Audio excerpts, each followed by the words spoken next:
ذرا یہ پیچھے مڑ کے دیکھیں تو آپ کی جب گورنمنٹ آئی ہے 2018 میں تو ہم نے دیکھا کہ ایک اس کے اندر انپریپیئرڈنیس تھی. آپ فائنینشیل ڈیسیجنز نہیں لے سکے پہلے 6 مہینے. وہ ایک فرسٹریٹنگ سچویشن تھی. پھر وہ جس قسم کی آپ نے صوبائی حکومتیں چلائیں اور اپوائنٹمنٹس کی, بہت سیریس پرابلمس تھیں ان اپوائنٹمنٹس میں. تو یہ تو آپ کا ایک طرح کا ایک پرفارمنس کارڈ تھا کہ جو ہمارے سامنے تھا جب آپ کی گورنمنٹ گئی ہے. But the way it was done, اس کے اوپر آپ سوال کر سکتے ہیں. پھر یہ کہ پھر ایک پالیٹکس آف ریزسٹنس کا آپ نے راستہ اپنایا, جو کہ قانونی راستے تھے آپ انہیں خود ہی بند کرتے گئے. اب خان صاحب کے خلاف جو بھی مقدمات بنے آپ نے وہ اپنے لوگ کھڑے کر دیے باہر کے, آگے کوئی انہیں گرفتار نہیں کر سکتا. وہ ایک آپ نے اور یہ بات اگر میں کہوں تو اس کو آپ کیسے رسپونڈ کریں گے کہ آپ نے ملٹری اسٹیبلشمنٹ کے اور یا اسٹیبلشمنٹ کے اگینسٹ آپ نے عدلیہ کو اپنے ساتھ ملا کے ٹیم اپ ہو کے وہ ریزسٹنس کرنے کی کوشش کی, تو پھر اس کے نتائج تو پھر جیسے نکلے وہ آپ کے سامنے آ گئے. آپ کیا کہیں گے اس بات کے بارے میں؟ دیکھیں, سب سے پہلے ایک میں کمنٹ کروں گا. بے نظیر صاحبہ نے ابھی کہا تھا کہ وہ گود والی بات کی تھی. دیکھیں اس طرح ہے کہ پاکستان تحریک انصاف 1996 میں وجود میں آئی تھی. اس کے بعد پاکستان تحریک انصاف نے اسٹرگل کیا ٹل 2011 تھرو آؤٹ کرتی رہی. یہ کوئی 14-15 سال کی ایک اسٹرگل تھی. 2011 میں کبھی کسی نے سوچا بھی نہیں تھا کہ اکتوبر کا جو جلسہ ہوگا, اور جو لوگ وہاں تھے 2011 کے جلسے میں, انہوں نے دیکھا تھا کہ اس جلسے میں ٹپیکل لوگ جو باقی سارے جلسوں میں ہوتے تھے وہ نہیں تھے. یہاں پہ فیملیز تھی, یہاں پہ ساری آئی تھی. تو اور یہ فرسٹ ٹائم تھا کہ Pakistan Tehreek Insaf as a viable ہوئی تھی. اب جو ریل پالیٹکس اور اس زمانے میں جس طریقے سے گیم ہوتی تھی, جیسے جب عمران خان آئے تھے تو کرکٹ میں جس ملک میں ہو رہا تھا, میچ ہو رہا ہوتا تھا, وہ ہوم اپنے امپائر لے کر آتے تھے. تو عمران خان واحد بندہ تھا جس نے پاکستان میں جب میچ پاکستان اور انڈیا کا ہوا تو انہوں نے انڈیپینڈنٹ امپائر لے آئے.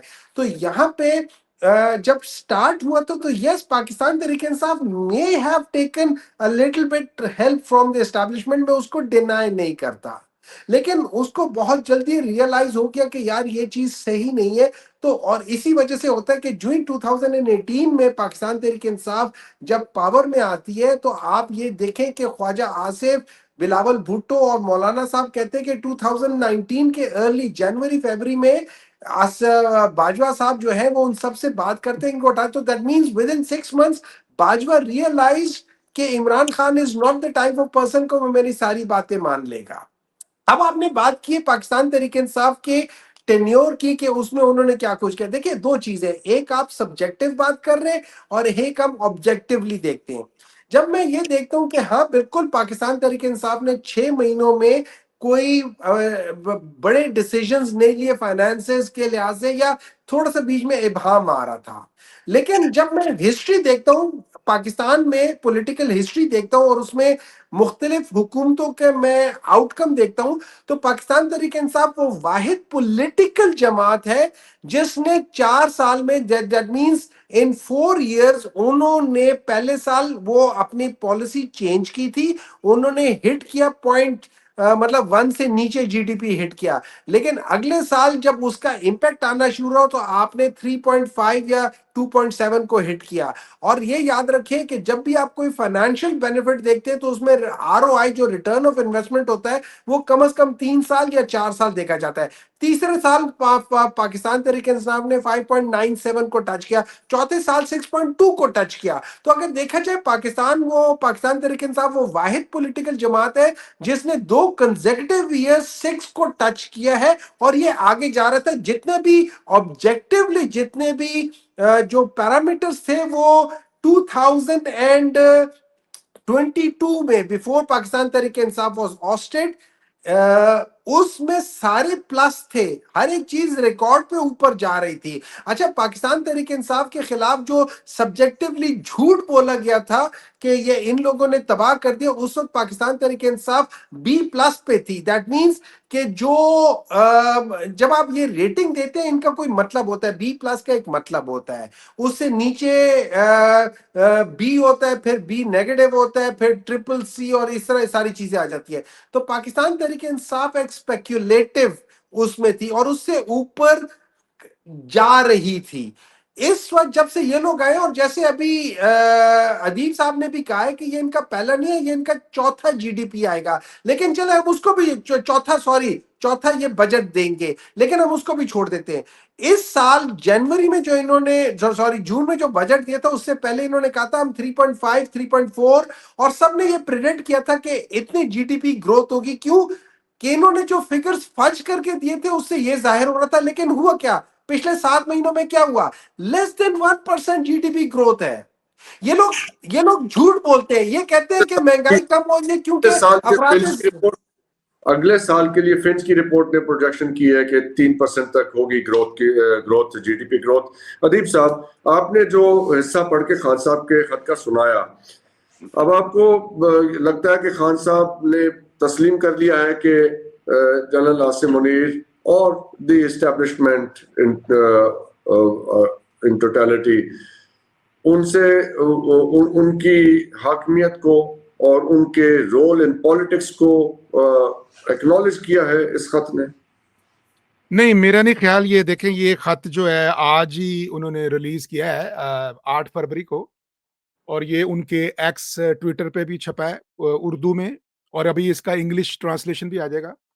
یہ والا خط اور جو پہلا خط جو انہوں نے آرمی چیف کو لکھا ہے جنرل عاصم منیر کو, آپ دیکھیں کہ اس میں کرٹیسزم بھی کافی ہے آرمی کے سیاست میں کردار کے اوپر, اور یہاں تک ہے کہ انہوں نے کچھ جرنیلوں کا ایک جو گروپ ہے اس کو ایک گروہ, ٹولہ یا گینگ کہا ہے, اور کہا ہے کہ یہ اس طرح جو ہے نا آپ سیاست میں مداخلت کر کے تو یہ پاکستان کو مزید آگے نہیں چلا سکتے.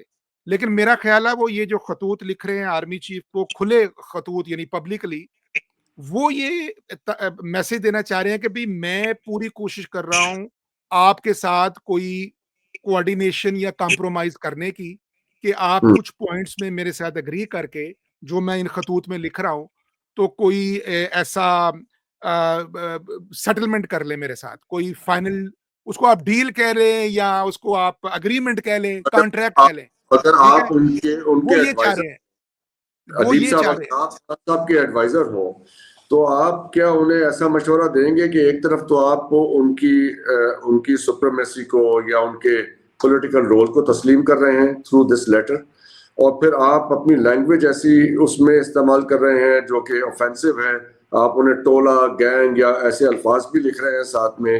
سو کیا اچیو ہوگا اس قسم کی زبان استعمال کر کے؟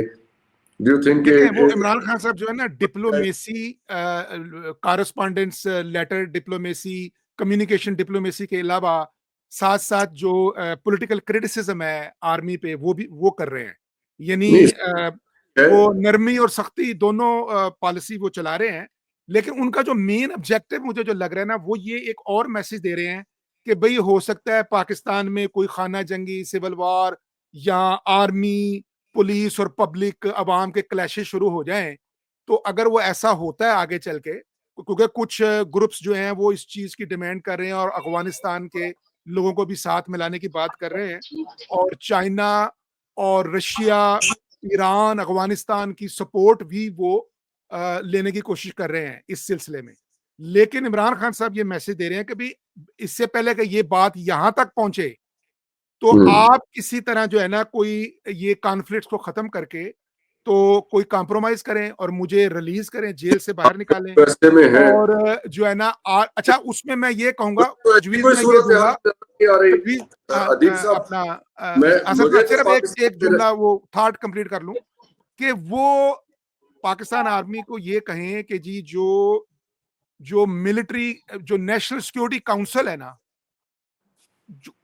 وہ کمیٹی ہے, اس کو کاؤنسل بنایا جائے اور اس کے ذریعے جو ہے نا وہ نیا نظام بنا کے اور نئے انتخابات کروا کے تو آرمی جو ہے نا اپنا رول پلے کر سکتی ہے ود دا گورنمنٹ، یعنی ایک کوآرڈینیشن کر سکتی ہے through the national security council, بجائے وہ ڈائریکٹ رول کرنے کے یا ڈمی پرائم منسٹر بنا کے کرنے کے. یا دیکھیں اس میں جو سب سے بڑا مسئلہ یہ ہو رہا ہے نا وہ یہ ہے کہ پی ٹی آئی اور عوام اب یہ کہہ رہی ہے، صحافی یہ کہہ رہے ہیں کہ یہ لنڈن پلان میں انہوں نے مسلم لیگ نواز، پیپلز پارٹی زرداری نے جرنیلوں کے ساتھ ڈیل کی ہے اور وہ جرنیل جو ہے نا ایک یا دو یا پی ڈی ایم کو سپورٹ کر رہے ہیں اور باقی پولیٹیکل پارٹیوں کو اپوز کر رہے ہیں. اس لیے وہ کہہ رہے ہیں کہ پاکستان کی آرمی ملٹری بھی ایک سیاسی پارٹی بن چکی ہے.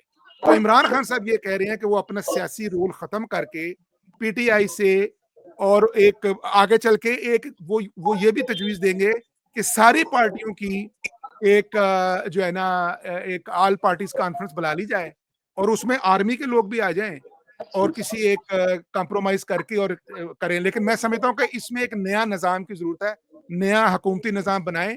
اور اگر آپ پاکستان کے جرنیلوں کو یہ پروپوزل دیں گے I think they will agree to it. اس نظام کے تو آپ زیادہ بڑے ایڈوکیٹ لگتے ہیں مجھے خان صاحب سے زیادہ. میں اس لیے کہہ رہا ہوں کہ میری پاکستان کے جتنے بھی جرنیل ہیں نا فارمر اور کرنٹ، ان سب سے میری بات ہو چکی ہے. They are all in agreement with me کہ یہ سارا نظام انگریزوں کا بدلنا چاہیے. یہ ویریفائی کر لیں آپ کسی اپنے سورس سے.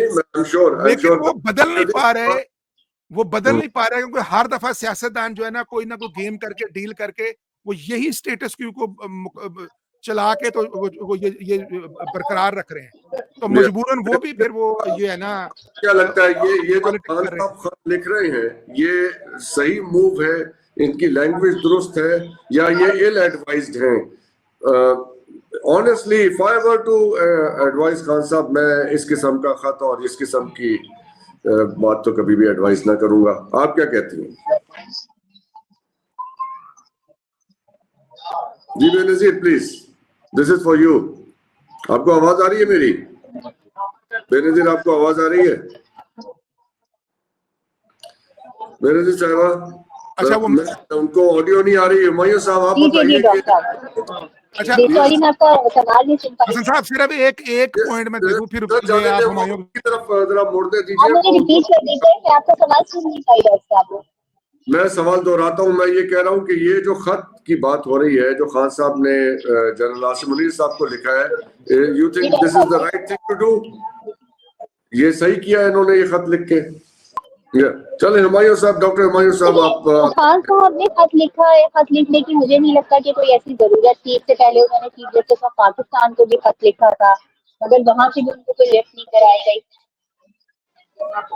ہاں اب جو انہوں نے خط لکھا ہے اس میں اب 2-3 باتیں ہیں کہ ایک جو یہ امپریشن جا رہا تھا کہ جو پی ٹی آئی ہے اس کی بیک ڈور رابطے ہو رہے ہیں، ڈیل ہو رہی ہے. اگر ڈیل ہو رہی ہے، رابطے ہو رہے ہیں، کوئی بھی چیز چلو نیگوسیشن ہو رہی ہے کسی بھی بیک ڈور رابطے سے، بیک ڈور سے، لیکن اس میں بات یہ ہے کہ اگر خط لکھ دیا ہے تو پھر اگر خط لکھنے کی پھر کیا ضرورت تھی؟ مجھے یہ منطق سمجھ نہیں آئی.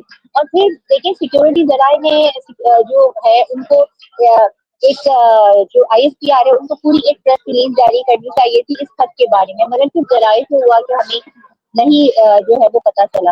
اس سے پہلے ایک چیز آپ دیکھیں کہ جب مذاکرات کا تیسرا دور تھا اور 190 ملین پاؤنڈ کا ابھی کیس لے کر فیصلہ نہیں آیا تھا تو اچانک سے یہ بات سامنے آئی. بیرسٹر گور نے باہر آ کے کہا کہ خان صاحب نے یہ کہا ہے کہ جب آرمی چیف پشاور کے دورے پہ گئے تھے، میں نے اپنے سے آپ سے ڈسکس بھی کی تھی ڈاکٹر صاحب کی بات کہ جب وہ پشاور کے دورے پہ گئے تھے تو ان کی پولیٹیکل جو ہے وہ ایشوز پر بھی بات ہوئی تھی، چیزیں ہوئی تھی. اب یہ اس وقت جب اتنا امپورٹنٹ وقت تھا تو اس میں اس وقت جو تمام پولیٹیکل پارٹیز تھی پارلیمنٹ میں جیسے مذاکرات ہو رہے تھے، مذاکراتی کمیٹی بنی ہوئی تھی، اس طرح کے بیان دینے سے یہ ایک تاثر گیا کہ جو جمہوریت ہے اس کو بائی پاس کر کے، پولیٹیکل پارٹیز کو بائی پاس کر کے آپ نے بیک ڈور جا کے جو ہے وہ اسٹیبلشمنٹ سے آپ نے ہاتھ ملا لیا، یہ بات کر لی. دیکھیں بات یہ ہے کہ اتنا پبلک کر دینا چیزوں کو، اور اب وہ کون سی پالیسیز ہیں؟ میں نے یہ بات شیخ وقاص اکرم سے بھی پوچھی تھی، میں نے یہ بات